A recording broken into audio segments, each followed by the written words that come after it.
So back in 2020, I made my first $200 online, and I did that in 29 days. I'll go into why I was trying to make money in the first place in a different video, but in this video I wanted to show you how I actually made that money. I had been trying a bunch of stuff. I did surveys for money, I did some drop shipping, I did some affiliate marketing, I did transcription for money, I did leaving reviews for money, all of that stuff. But I never actually got paid out of anything, so I hadn't actually made any real money. So there was this one day I was just on YouTube looking up ways to make money from multiple different people, and I saw a video from a guy called Matthew Sabia, and he was making videos on how he had made money when he first started in business, much like this. And one of the videos he made was about how to start a lead generation business. What am I missing? Oh, I hit it. Do the intro one more time. And the model seemed simple enough. It was like you would go to a business, right? Let's say like a web design company, and you tell them, hey, I can find people that maybe want your service, and I can find email addresses for the CEO or the founder or whatever, and I'll give the email addresses to you, you email them, and maybe some of them will become customers. That was the whole business model. So I was like, okay, yeah, this is simple. I'll do this. It doesn't seem too difficult. So I created like a free Gmail account. I started sending out emails to a few people. I only really sent out like 50, and then someone actually got back to me, and it clicked in my mind that like, okay, if I want to make money, I can email people, and for some reason, people will give me money. So I read through this response I got, but in Matthew's video, he explains it at like the most basic level. You know, he's like, go on Yelp, find a business, go on Google, look them up, try and find an email on the website, stuff like that. The response I got was someone saying like, we only want to work with companies making $2 million and up, and they have like 10 to 15 employees, and they're currently hiring, and all of this stuff. I didn't know how I would actually deliver results for this, so I just ignored the email. But I went back to watch the video from Matthew, and in the video he talks about the guy he actually got this idea from, and that guy is Alex Berman. So I went on Alex Berman's channel, I started just binge watching videos, and I saw that he was running a lead generation agency, but just like on a different level. So he had this one video that was like a do outreach with me type of thing, where he just recorded himself writing custom first lines, like just a personalized line at the top of the email, and then sending emails to people for just like a while. So I decided, okay, I'm going to give myself a little challenge. For the next 30 days, I am going to send emails to 70 people a day, personalized handwritten emails just sent through a free Gmail account to 70 people every day. And by the end of these 30 days, it only makes sense that I would be rich. So I set out on this journey. Every day I would wake up, I would go straight to my laptop and start writing out these emails. I was using like timers and everything, just trying anything I could do to just make myself keep going, because it's extremely boring work. So I did that for like the first week. I started getting some positive responses, and because I had gotten a positive response before, I kind of just expected it to work in the first few days.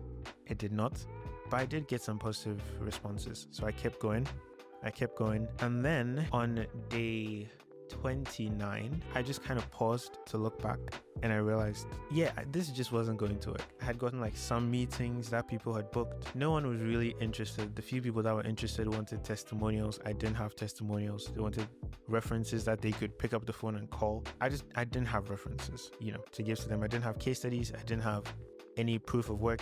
All I really knew was like the stuff I had seen in a few YouTube videos. So it makes sense to some degree why they didn't just instantly trust me and just throw thousands of dollars my way. I started going through the old responses, emailing people like just to see if I could drum up some business. And there was this one guy who had expressed interest, but he kept rescheduling the time. So I'm not in the US, right? And he is in the US. And so because of time zone issues, we just kept having to reschedule the time. So we hadn't actually had a meeting. So I asked him like for another time, and he was like, just give me a call when you have some time. So I picked up my phone, and at the time I was planning to charge like $1,500 a month, but I was kind of giving up, to be honest, because I knew I had one more day.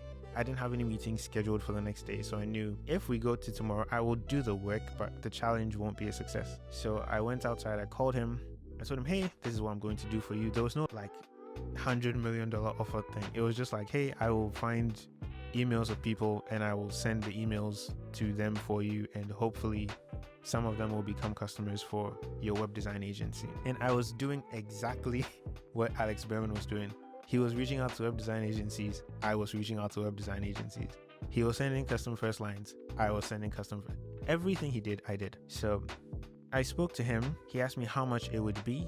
And I just thought, like, I don't even know what the numbers are, but what's the number I can give him that he would be most likely to say yes to without me having to pay for any of the fulfillment out of pocket? And I just came up with $200. So I was like, yeah, I'll do it for $200 a month. And he was like, okay, sure, let's do it. Right, this was over the phone. Okay, cool. So I was like, okay, I'll send you an invoice. There's no contract or anything. Just pay the invoice. Just give me the money, and then I will start the work for you. And like, I will kill myself to make sure you get results. I head back into the house. I go to my laptop. I get on my payment processor. I send him an invoice. He tries to pay and it fails. And then he emails me. He's like, bro, it's not working. I'm like, okay, try again. I'll send you another link. I send him another link. It fails. I send him a third link. It fails. And then I break up the payments into like 2 payments of $100 because I can't figure out why, like, you know, the thing isn't taking the money. So I do 2 payments of $100 each. I send it to him. He tries, it fails. And then he contacts Chase, and apparently they had flagged it as like a fraudulent transaction because I'm in Ghana. He's in the US. He's never like made payments to anyone anywhere outside the US, I would assume. So they had flagged it. So he tells them everything's fine. And then I send him a new link. He goes, he pays. And I see, okay, I've made like $195 and it should be hitting my account in like a few days. And I'm just sitting there like, I actually did this, you know? It wasn't as much as I had hoped for, but it was something, you know? And at the time, it was like, it was excess money. I mean, I was living with my parents. I didn't have any bills. I didn't really have that much of a need for money. So it was like, you know, yeah, I actually have money now, and it's a monthly thing. And you know, like when you start out with these agency things, you just assume that like retention is just, clients just never leave. So I was like, yeah, like I'm rich, you know, $200, I'm balling. And then I go on to like do the work for him. It was extremely difficult. If you do like cold email stuff and you've worked with a web design agency, you know how it is. But I worked with him to restructure his whole offer. Literally, like, he registered a new business, he changed the name of the company, built a new website, a completely new offer, a completely new target market, and I started booking meetings for him. So at the time, he was doing web design for anyone who would pay him for web design. And the best I could come up with after like thinking about this just obsessively for like weeks was I was finding emails on Instagram. So it was, I would reach out to Instagram models and offer to build them an actual portfolio website, because my assumption was if someone is tagged as an Instagram model, that's not what they want. They just want to be a model. So how do we get them from the before state of, no, you're not like actually a model, you're just an IG model, to, yeah, I'm an actual model that can get booked for things? And it was, let's build them an actual portfolio website that they can show to people that want to hire them. And so it was like a low ticket sale, but we could just get a ton of them coming in. And it would honestly be as simple as him just duplicating a template for each of them. And so we did that. And like the minute we made that switch, in like the next 2 weeks, we booked like 7 meetings. And before that, it was maybe like 2 a month, you know? And so from that point, it was like, okay, yeah, we're going to start printing meetings.